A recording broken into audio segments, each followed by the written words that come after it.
Why does Malaysia considers Sabah non-negotiable? All right.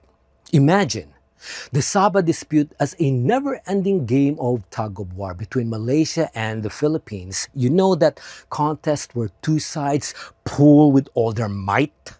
Well, if we're honest, when it comes to who's winning this continuous claim, the rope is clearly on Malaysia's side. Now, if you haven't already, make sure to watch my two-part video explaining the history of the Sabah dispute.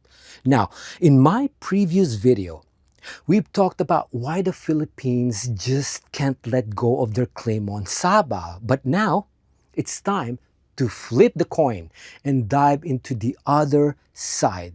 So, we've unpacked the historical and emotional ties that make Sabah so important to the Philippines. But today, we're talking about a completely different perspective, one that is rock solid and non-negotiable for Malaysia.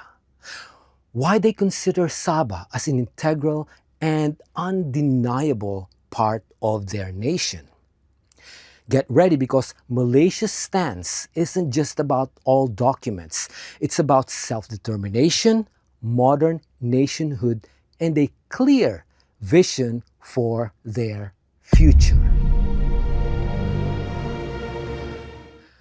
For Malaysia, the claim to Sabah isn't some old argument that can be settled by digging up dusty scrolls. It's built on strong foundations. The first and most important being the will of the people themselves. Back in 1963, when Malaysia was formed, the people of North Borneo, which is now Sabah, had a choice.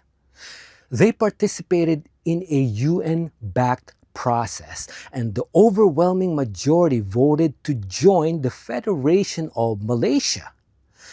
This wasn't some backroom deal. It was a clear act of self-determination, a fundamental right in international law. For Malaysia, this vote, this expression of the people's desire is the ultimate proof of their sovereignty over Sabah. Think about it. The people living there, the ones whose lives are directly affected, chose their destiny. To deny that choice for Malaysia would be to ignore the very democratic principles that underpin modern nations.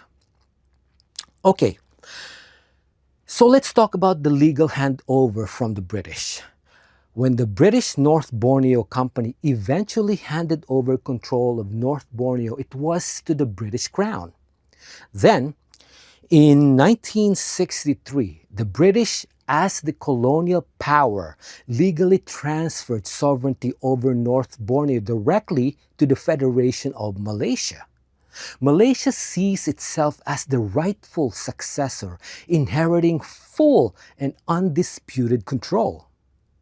They interpret the original 1878 agreement with the Sulu Sultanate as a cession, meaning a full giving up of territory, not just a lease.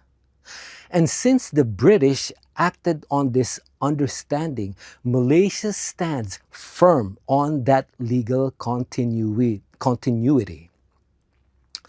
Finally, consider the sheer reality on the ground. For over 6 decades, Sabah has been a fully integrated state of Malaysia. Billions have been invested in its development. Roads, schools, hospitals, infrastructure.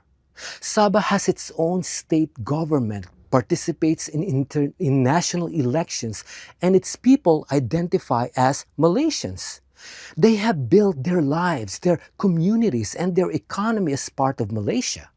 To suggest that Sabah is anything but Malaysian would be to disrupt the lives of millions and undermine the stability of an entire region. Malaysia's position is clear. Sabah is theirs, not just by historical claim, but by the will of its people. the legal transfer of power, and the undeniable reality of decades of integration and nation building. It's not just a piece of land, it's home to millions of Malaysians who have chosen their path. And for Malaysia, that makes Sabah truly non-negotiable.